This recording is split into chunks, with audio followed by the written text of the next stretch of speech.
Hadi gel. Şöyle mi? Şarjör senin mi? Nasıl düştün? Aman ha.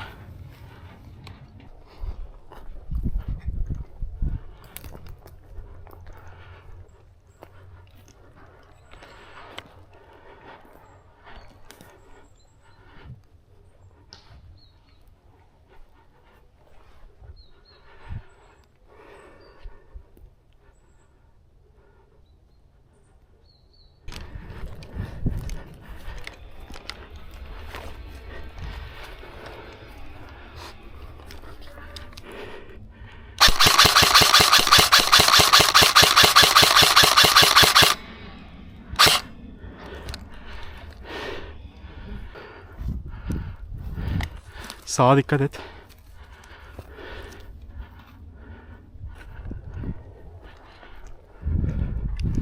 Görüş var. Sıkma yaklaşsın, bekle.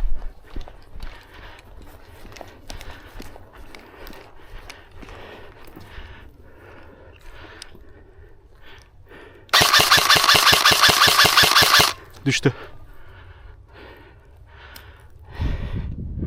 Ben ne yaptım? Ama çok güzel alan kontrolü. Çok güzel. Tertemizdi. Eline sağlık. Harikaydı yani. Vallahi.